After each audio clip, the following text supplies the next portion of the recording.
Quero chamar a atenção, um alerta espiritual à igreja pós-moderna, contemporânea, ministérios centrados em personalidade, em homem, estão desalinhados com o Evangelho. Posso ouvir um amém?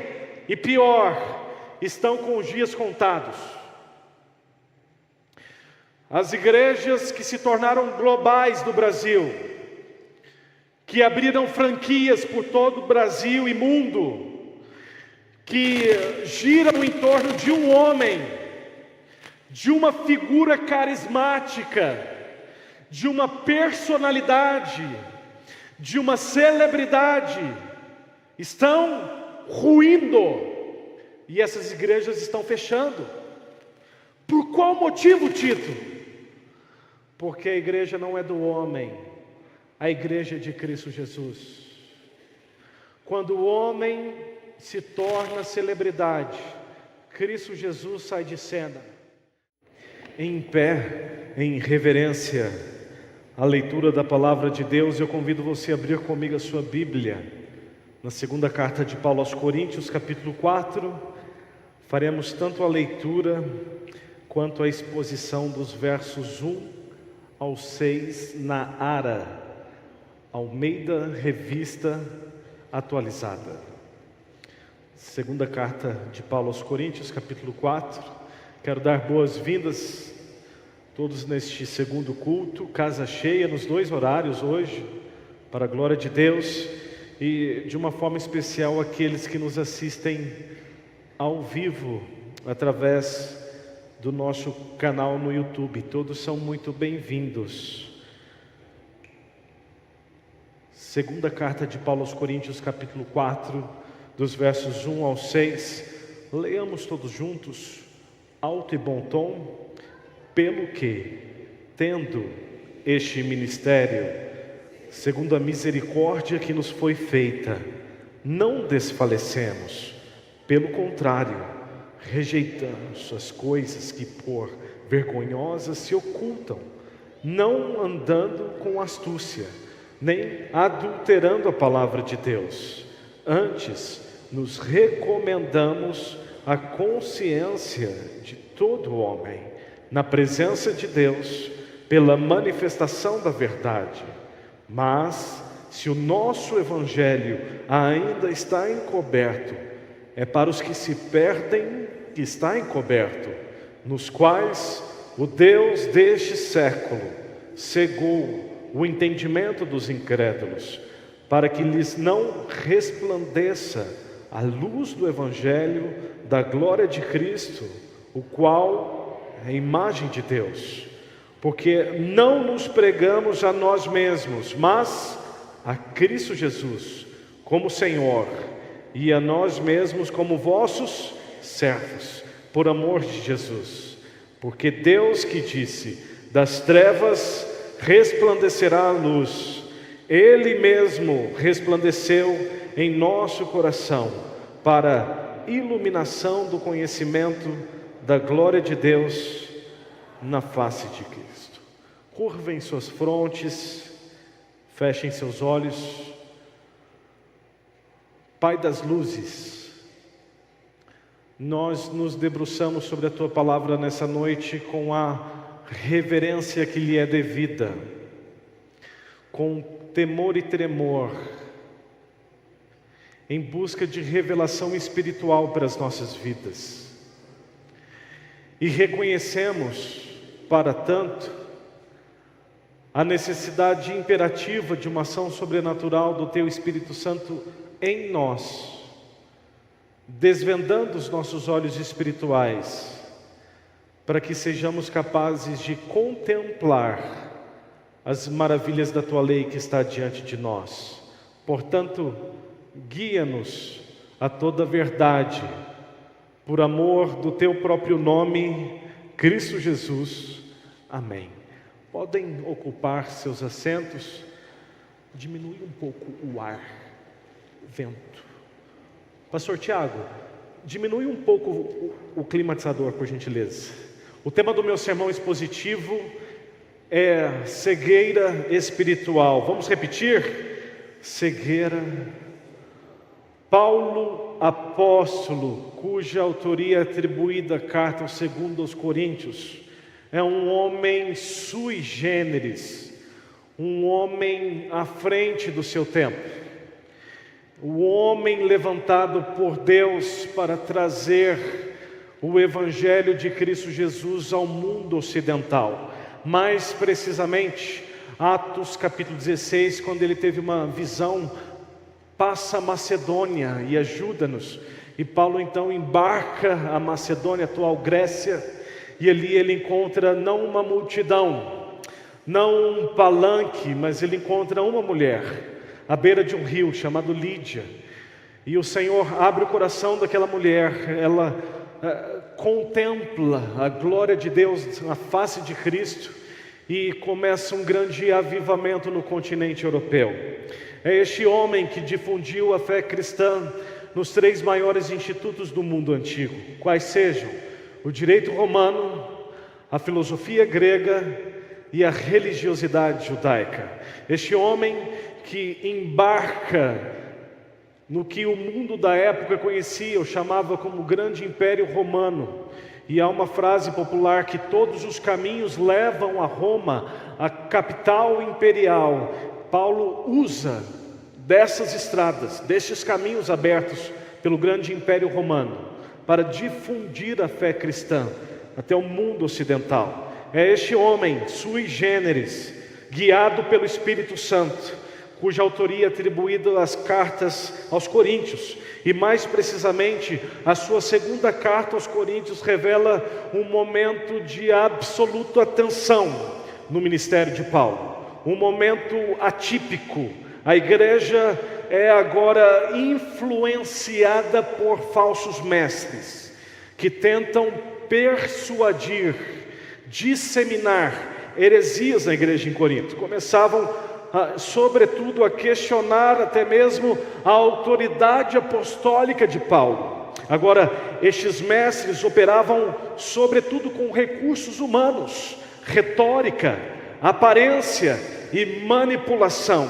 Paulo, porém, responde não com técnicas humanas, mas com a verdade do Evangelho de Cristo Jesus.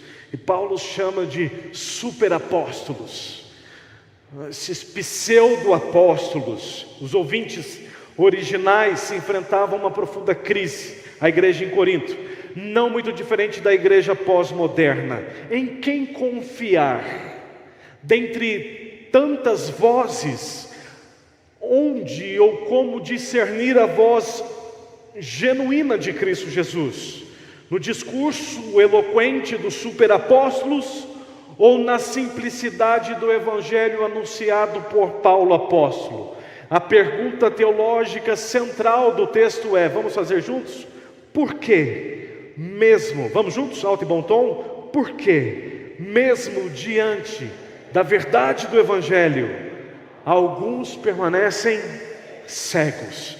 Paulo, vamos juntos, responde, revelando a realidade espiritual por trás da incredulidade e ao mesmo tempo afirmando a soberania de Deus que ilumina o coração. Essa é a tese central de Paulo aqui. Hoje, coincidentemente ou não, a mesma tensão permanece. Vivemos cercados por vozes, discursos, narrativas, ideologias, espiritualidades diversas, e a pergunta permanece: o que realmente ilumina o coração humano? O que é capaz de genuinamente iluminar a minha e a sua mente? Paulo responde à igreja em Corinto, a palavra de Deus responde à igreja pós-moderna. Dito isto, a título de introdução e contexto histórico, eu gostaria de vos apresentar nessa noite 4 aplicações pessoais. 4 formas, aplicabilidades dessas verdades do contexto original, agora para o contexto atual. Se não, vejamos, primeira aplicação, vamos ler juntos? A perseverança no ministério nasce da misericórdia de Deus. Leia o versículo à frente. Tendo este ministério, segundo a misericórdia que foi dada, não desfalecemos. Amados, a perseverança no ministério nasce não do meu e do seu coração, mas da misericórdia de Deus. Eu posso ouvir um amém? Tendo este ministério, olha como Paulo articula a sua tese apologética, a defesa da fé cristã em meio às outras vozes na igreja em Corinto. Temos este ministério, segundo o quê? A misericórdia que vem de nós. Não, ela foi nos dada por Cristo Jesus. Amados, é graça, é um presente, é um favor imerecido. Não vem de nós, é dom de Deus. Nós não somente dependemos da graça para nos salvar, mas da graça e misericórdia para perseverar no Evangelho de Cristo Jesus. Eu posso ouvir um amém? Paulo afirma que seu ministério não é fruto de mérito, competências, habilidades, mas da misericórdia. E olha que quem diz isso é Paulo apóstolo. Não é um homem comum, é Paulo. Não vem de mérito humano, mas de misericórdia. Amados, por isso Paulo não negocia a verdade. Ele rejeita práticas ocultas, manipulação, distorção da palavra. E exatamente este é um alerta para a igreja contemporânea. Nós não precisamos, melhor, nós não podemos adaptar a nossa mensagem para que ela seja aceita. Misericórdia, amados. Teologicamente, o texto revela que o ministério fiel, ele está enraizado na graça e não na performance.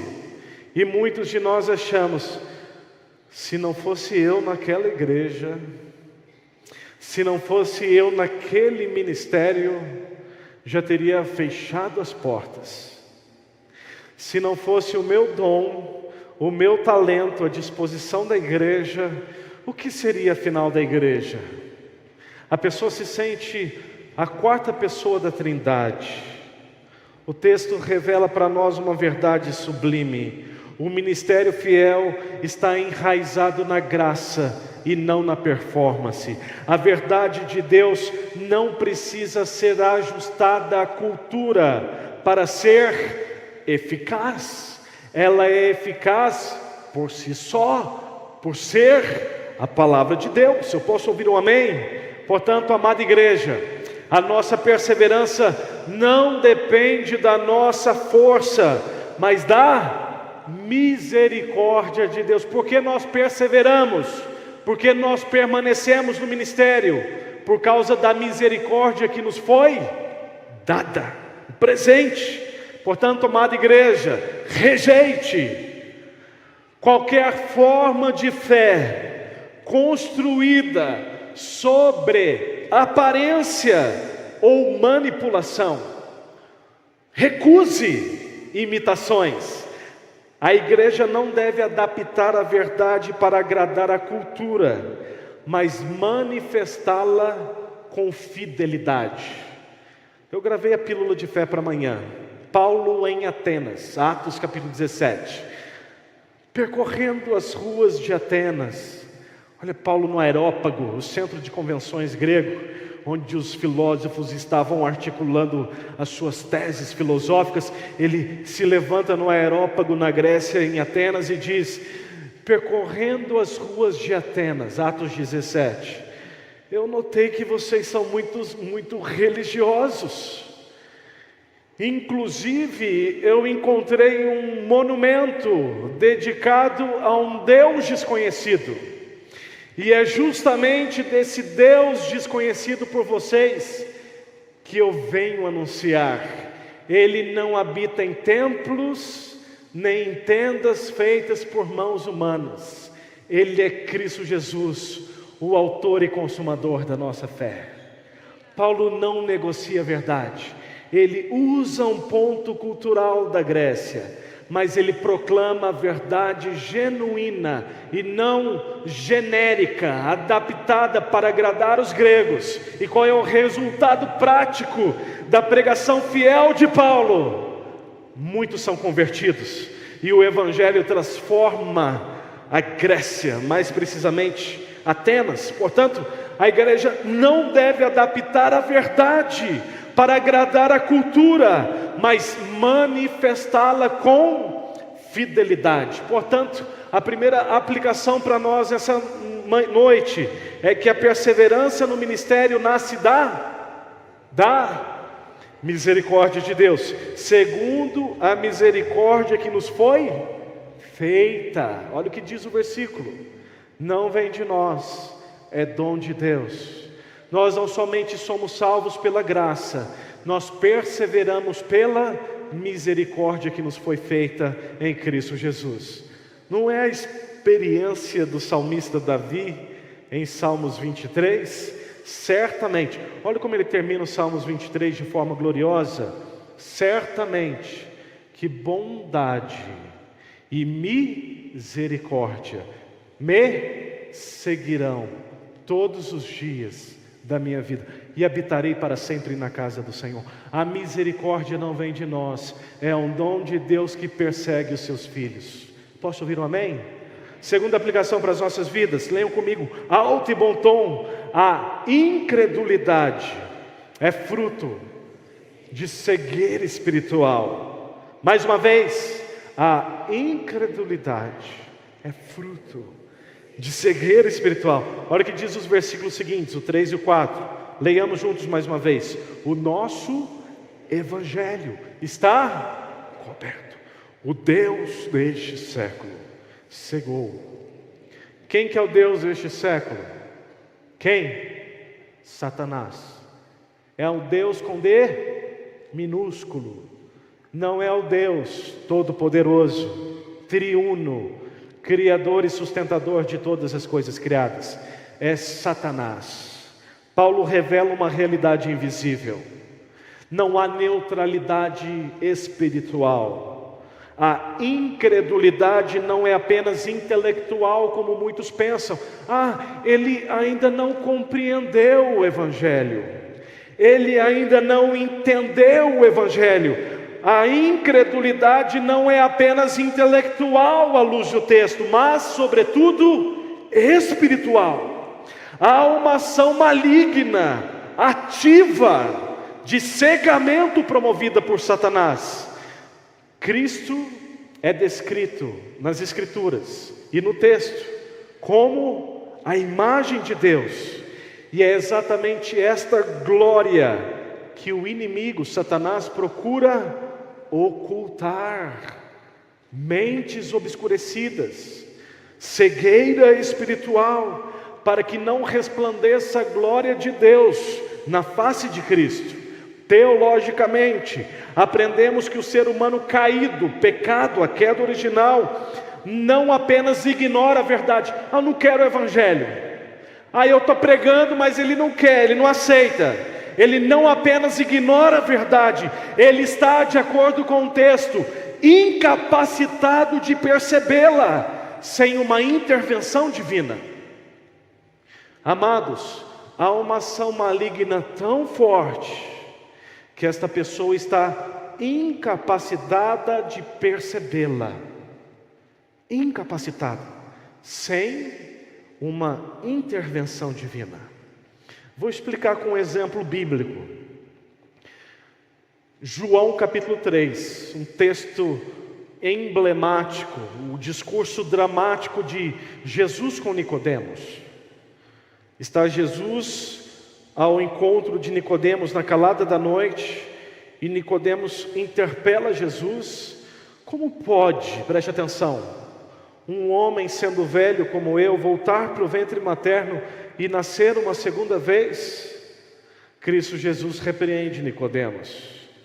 Nicodemos, eu falo de coisas naturais, você não entende? E se eu começar a falar das coisas espirituais? O Espírito Santo é como vento.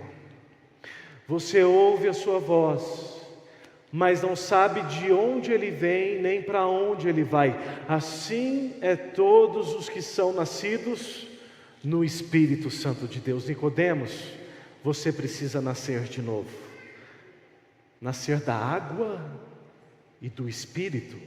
De que novo nascimento Jesus está falando? A regeneração.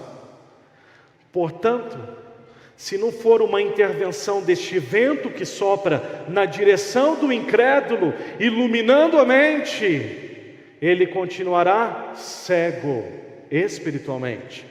Paulo, mesmo autor da carta aos Coríntios, ele diz isso em outras palavras em sua carta aos Efésios, capítulo 2, versículo 1. Ele, Cristo, vos deu vida, estando vós ainda mortos em vossos delitos e pecados. Amados, um morto tem capacidade volitiva, cognitiva, intelectual, de decisão? Não.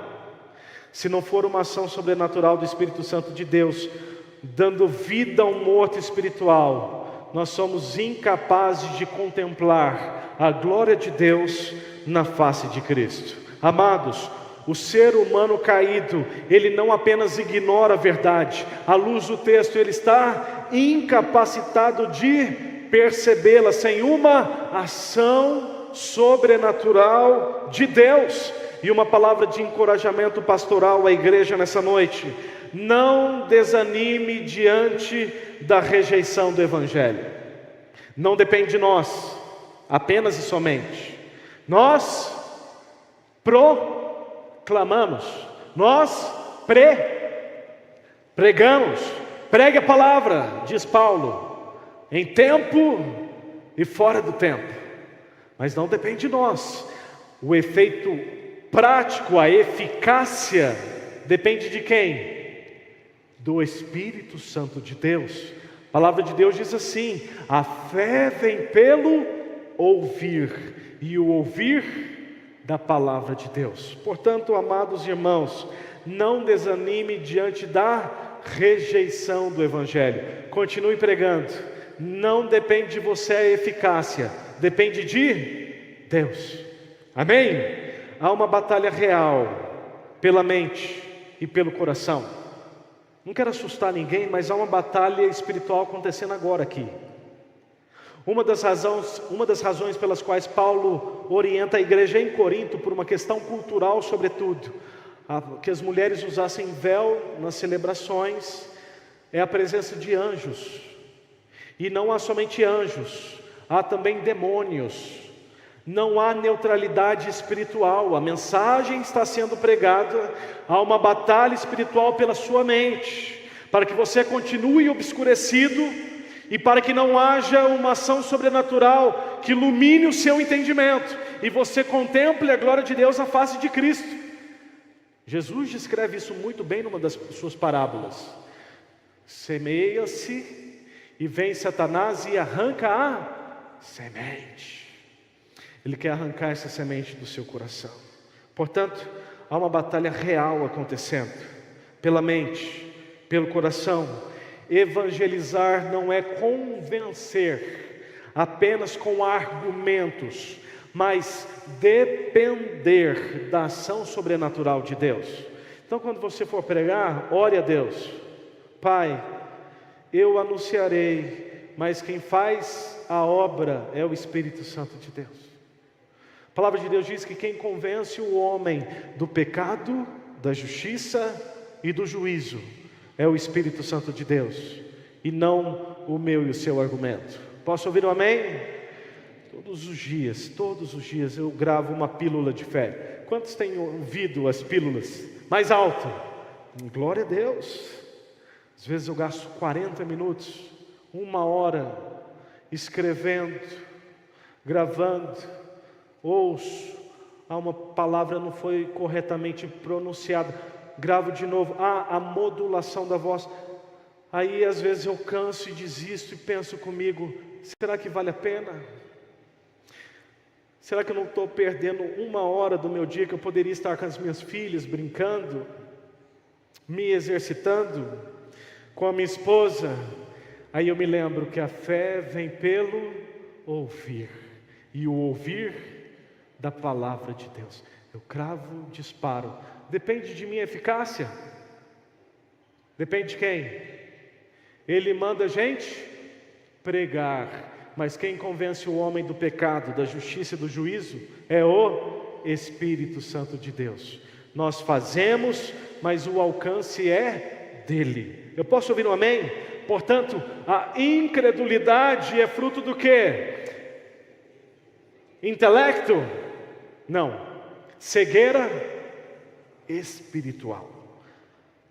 Terceira aplicação para as nossas vidas. O centro, vamos juntos? O centro da mensagem é Cristo.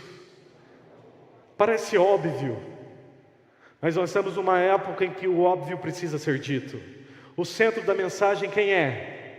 É Cristo e não? Olha o que Paulo diz no versículo seguinte, o 5, leiam comigo. Não nos pregamos a nós mesmos, mas a Cristo Jesus como Senhor. Paulo corrige qualquer desvio ministerial. Preste atenção, o foco não é o pregador, mas Cristo. O ministro é servo. Eu posso ouvir um amém? A mensagem é mais importante que o mensageiro, que o pregador. O texto afirma a centralidade absoluta de Cristo como Senhor e a natureza servil do ministério cristão. Amados, parece óbvio, mas não é. Muitas das nossas pregações são antropocêntricas. É o que Deus pode fazer por mim. É o que, se eu fizer vir ou participar desse culto, como ou o que Ele pode fazer por mim? De que forma eu o deixarei num passivo? Amados, a pregação não é sobre nós, é sobre Cristo Jesus. Esse efeito também permeia o mundo das músicas gospel, antropocêntricas. As músicas hoje em dia que nós adoramos cantar, em sua grande maioria, diz respeito ao homem e não à glória de Deus. O que Paulo diz? Nós não pregamos a nós mesmos, mas a Cristo.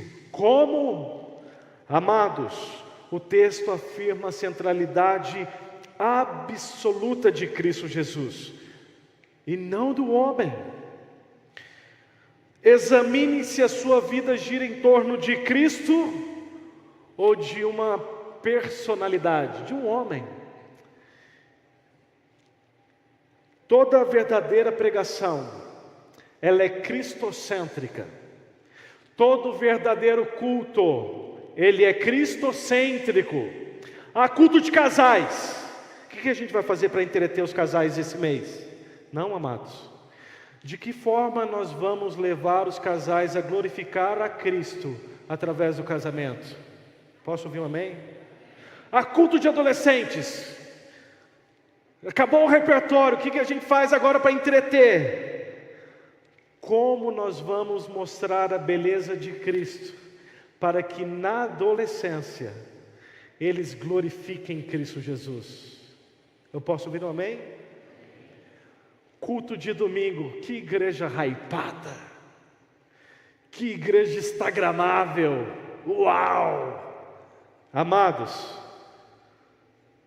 o que nós vamos fazer aqui nessa noite para glorificar o nome de Cristo Jesus e para que não haja lugar para o homem no nosso meio?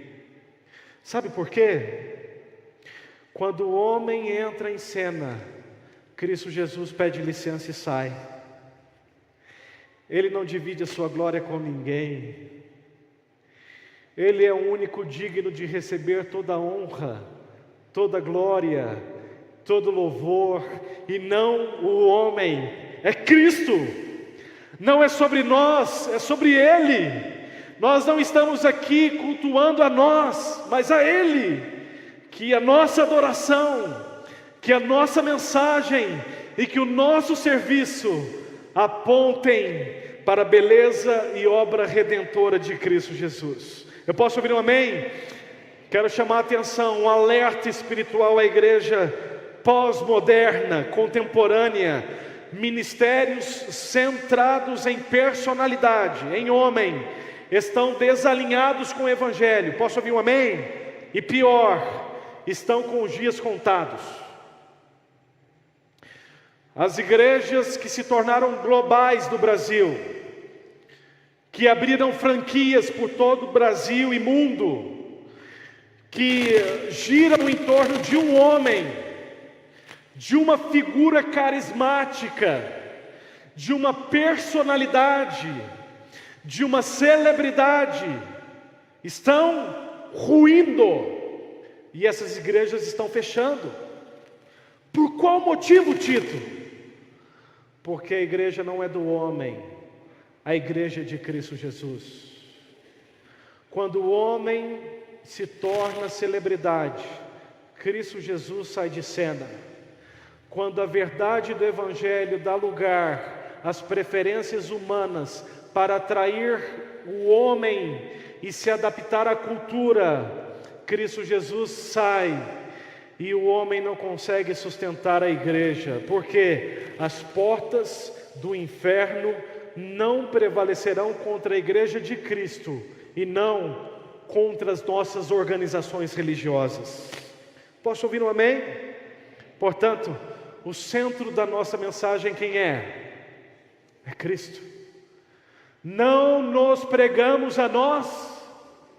Há pessoas que me ligam no sábado à noite. É você quem vai pregar amanhã? Há pessoas que mandam mensagem para o pastor Tiago. Tiago, é você quem vai ministrar amanhã? Amados, misericórdia.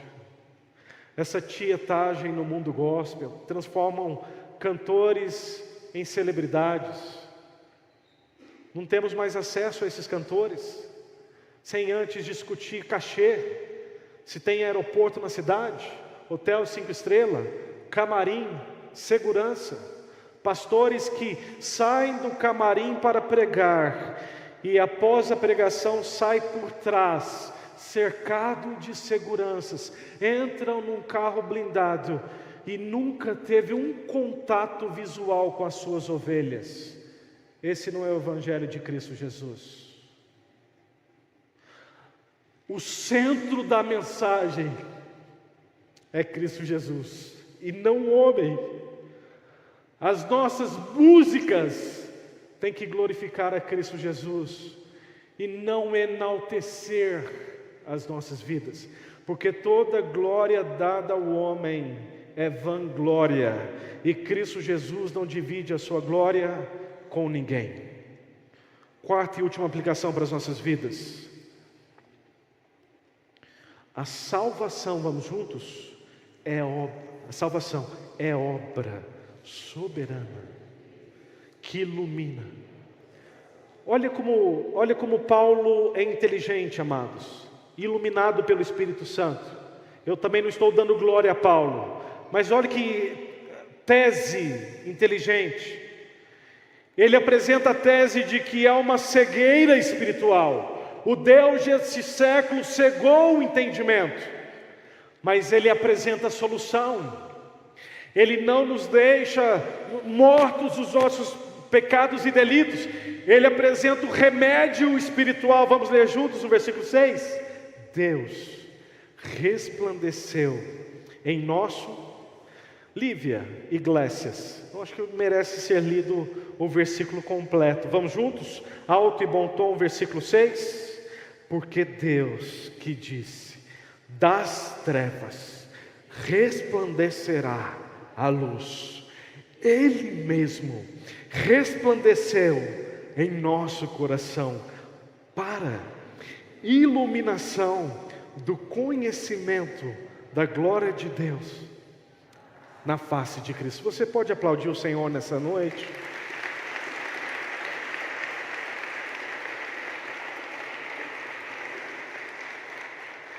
Olha a beleza do Evangelho. Paulo conecta a conversão com a criação. Emerge agora do texto a unidade das Escrituras. Criação, queda, redenção, consumação. Há uma conexão teológica profunda da conversão com a própria criação de Deus. O mesmo Deus que disse: haja luz, é o Deus que ilumina corações. Sabia disso? O mesmo Deus que na criação disse: haja luz, é o mesmo Deus que ilumina corações. Amados, isso revela para nós essa noite, preste atenção, a regeneração, o novo nascimento, o discurso daquele membro do sinédrio judaico, aquele mestre em Jerusalém, Nicodemos. A regeneração como um ato soberano de Deus. A fé não nasce do homem, mas da iluminação divina. Sabia disso? A fé não vem de nós, é dom de Deus. E Paulo diz isso em outras palavras em Efésios, capítulo 2, versículo 8.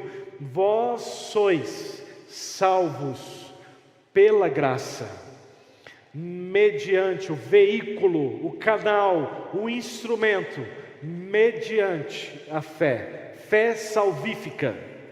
E isso não vem de vós, é dom de Deus, não por obras, para que ninguém se glorie. Uma verdade para a igreja nessa noite: a regeneração, o novo nascimento, a iluminação do nosso coração é um ato soberano de Deus.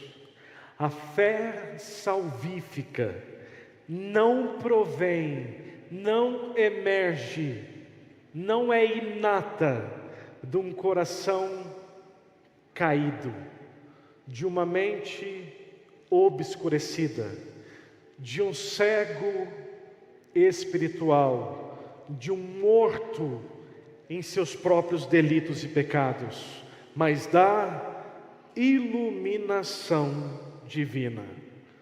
Verdade prática para as nossas vidas, encerro com elas. A sua fé, preste atenção, é resultado direto da graça soberana de Deus. Quer dizer então que essa fé que produz em mim essa graça salvífica, esse favor imerecido, inefável, é dom de Deus? Sim, graça soberana de Deus. Há um convite da palavra de Deus para você nessa noite, urgente. Clame por iluminação. Eu temo profundamente, e digo isso com muito temor e tremor,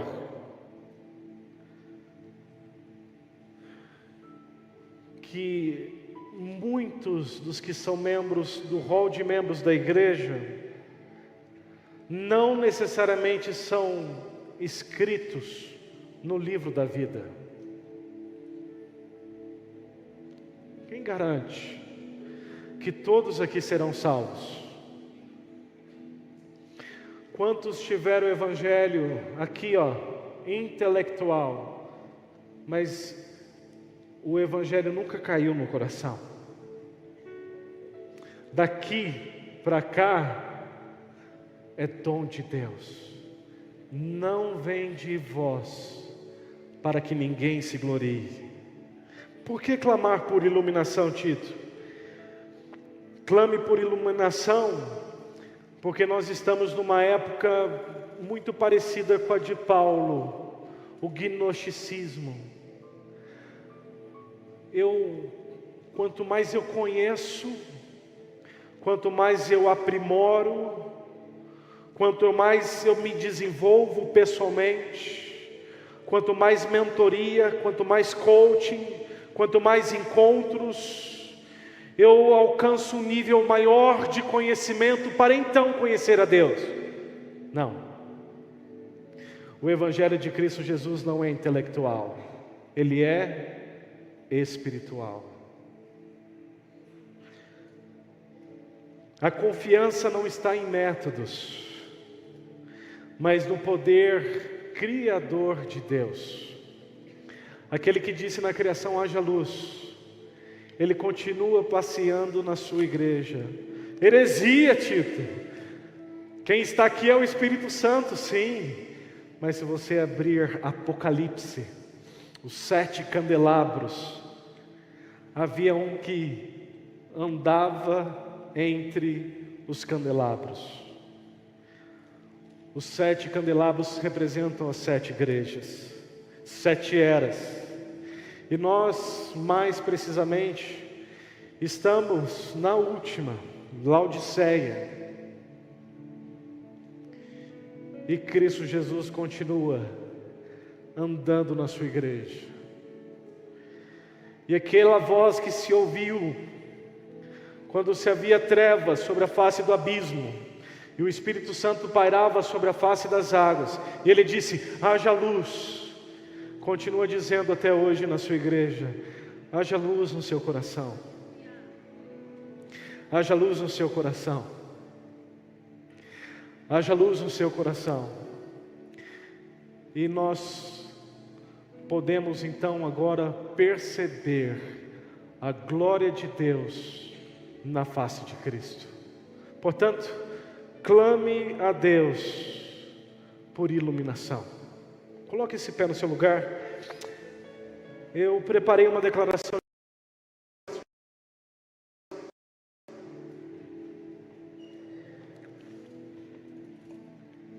Amados, esta é uma leitura agora cuidadosa.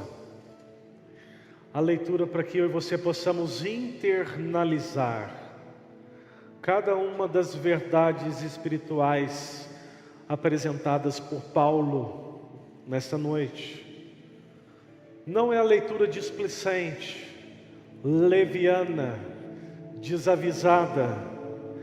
É a leitura do coração, atenta, para que eu e você sejamos capazes nessa noite de encarnar cada uma dessas verdades espirituais. Alto e bom tom, vagarosamente, confessamos diante de Deus e dos homens que Cristo é o eixo soberano sobre o qual todo o texto se sustenta. Ele é a imagem de Deus, versículo 4. Ele é o conteúdo da pregação, versículo 5. Ele é o lugar onde contemplamos a glória de Deus, versículo 6. Por isso, renunciamos a nós mesmos e afirmamos que não nos pregamos, mas a Cristo como Senhor. Cremos que o Deus que fez resplandecer a luz é quem ilumina soberanamente os corações, e nossa esperança repousa unicamente em sua graça eficaz. Deus resplandeceu em nosso coração para iluminação do conhecimento da glória de Deus na face de Cristo. Só lhe deu glória somente a Deus. Aplauda o Senhor nessa noite.